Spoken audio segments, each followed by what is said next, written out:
বললেন তেল নেই, এখন তেল বের হলো, কোনো সমস্যা নেই। ক্ষতি আপনার দোকানি বন্ধ, দেশের ক্ষতি করছেন।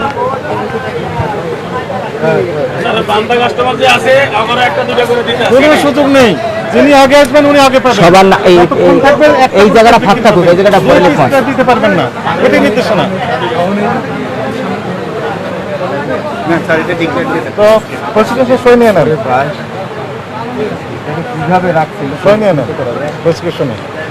আপনার নাম কি ভাই? এই দোকানটাই বন্ধ করে দাও। মোহাম্মদ শাহ আলম।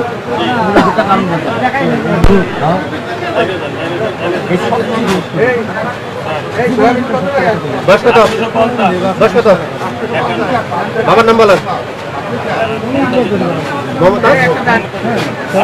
এর আগে স্যার আমাদের সবাইকে মিথ্যাবাদী বানিয়ে গেছে, সবাইকে মিথ্যাবাদী বানিয়ে গেছে। বিকাশ স্যার পর্যন্ত এর দ্বারাই মিথ্যাবাদী। স্যার একটা দিলাম কাস্টমারে, স্যার একটা কাস্টমার দিলাম। কে নেবেন? আপনি কাস্টমার, আমি একটা করে দিবেন।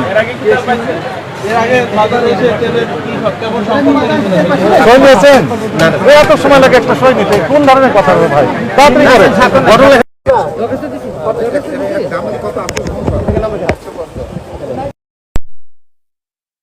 নাম লেখা নাম লিখে দেন, নাম লিখে দিতে হবে।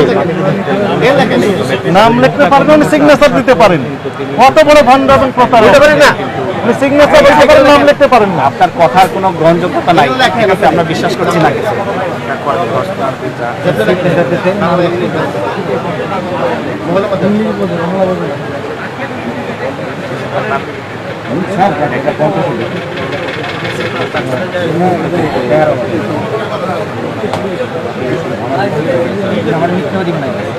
আমরা আপনার দোকানে পরপর 3 দিন এসেছি, তাই না?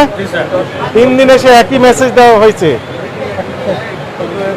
বোতলজাত সয়াবিন তেল যেগুলো পাবেন সামনে প্রদর্শন করবেন, আগে আসলে আগে পাবেন ভিত্তিতে বিক্রি করতে থাকবেন, তাই না? এমআরপি যে মূল্য লেখা আছে এর চেয়ে বেশি নেবেন না।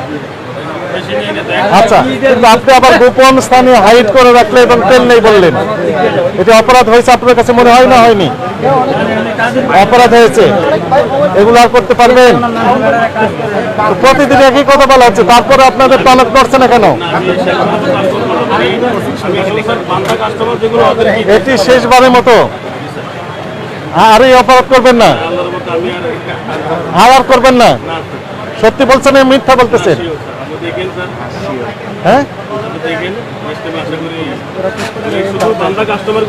এগুলো বলতে পারবেন না, এগুলো কোনো কথা নাই। বাংলা কাস্টমারকে আপনি কি বেঁধে রেখেছেন দড়ি দিয়ে, শিকল দিয়ে? কাস্টমার আপনার কাছে বাধা হয়ে থাকতে চায় না, নগদ টাকা দিয়ে সব কাস্টমার কিনতে চায়।